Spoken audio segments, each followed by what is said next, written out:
Hello everyone, I hope সবাই খুব ভালো আছো। আর আজকে আমি চলে এসেছি একটা নতুন রেসিপি নিয়ে। তোমাদের সবার পরিচিত মাছ ভেটকি মাছ, তারই আজকে একটা রেসিপি বানাবো। তাই প্রথমেই ভালো করে লবণ হলুদ আমি ভালো করে মাছের গায়ে মেখে নিচ্ছি।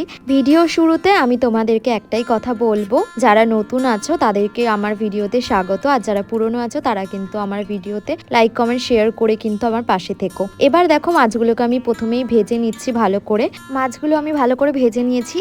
এবার দেখো যে মশলাগুলো দিয়ে আমি প্রধানত রান্নাটা শুরু করব সেটাই তোমাদেরকে আমি দেখাচ্ছি। এখানে নিয়ে নিয়েছি টক দই, আর নিয়ে নিয়েছি সাদা সর্ষে, আর এখানে আদা জিরে আর শুকনো লঙ্কা, আর এখানে পেঁয়াজ কুচিয়ে নিয়েছি, আর এখানে আছে রসুন কুচি আর টমেটো দিয়ে আমি সবগুলো ভালো করে একটা মিক্সিতে বেটে আমি সবগুলোকে একটা পেস্ট বানিয়ে নেব। দেখো এখানে আমার কিন্তু সবকিছু পেস্ট বানিয়ে নিয়েছি, তোমাদের সামনে আমি সবকিছুই ভালো করে দেখানোর চেষ্টা করি। এবার দেখো তেল গরম করে নিয়েছি, তেল গরম করে তাতে আমি দিয়ে দিয়েছি গোটা জিরে, তেজপাতা, এলাচ, লবঙ্গ, আর তারপরে দিয়ে দিলাম রসুন বাটা। রসুন বাটা দেওয়ার পর একটু ব্রাউন ব্রাউন হয়ে এলে আমি দিয়ে দেবো পেঁয়াজ বাটা। রসুন বাটা দেওয়ার পর কিন্তু ভালো করে নাড়াচাড়া করে নিতে হবে, না হলে রসুন পুড়ে গেলে খাবারের টেস্ট বদলে যাবে। পেঁয়াজ বাটা দেওয়ার পরেও আবারও ভালোভাবে নাড়িয়ে নিচ্ছি। ভালো করে নাড়িয়ে চাড়িয়ে নেওয়ার পর দেখবো কাঁচা গন্ধটা চলে গেছে পেঁয়াজ রসুনের। এরপরে দিয়ে দেবো আমি বেটে রাখা আদা জিরে শুকনো লঙ্কার যে পেস্টটা, সেটাই আমি এখানে দিয়ে দিলাম। দিয়ে আবারও ভালো করে আমি নেড়ে চেড়ে নেব।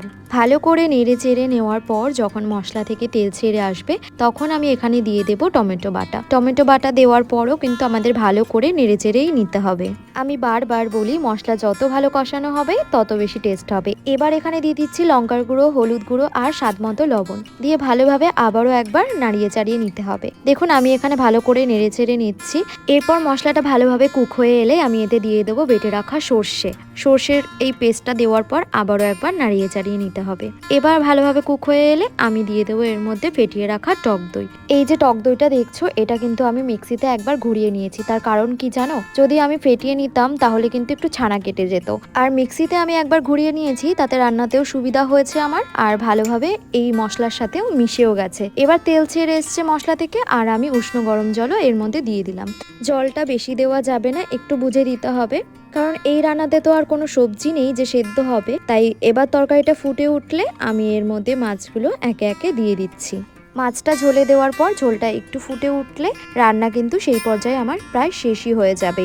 দেখুন আমার রান্না কিন্তু শেষ হয়ে গেছে। শেষে আমি লবণের পরিমাণটা চেক করে নামিয়ে নিয়েছি। এই দেখুন আমি প্লেটে সাজিয়ে নিয়েছি। এইভাবে আপনারা ভেটকি মাছের এই রেসিপিটা ট্রাই করতে পারেন, আশা করি ভালো লাগবে। এইভাবে ভালো খান, ভালো থাকুন। আজকের মতো তাহলে টাটা।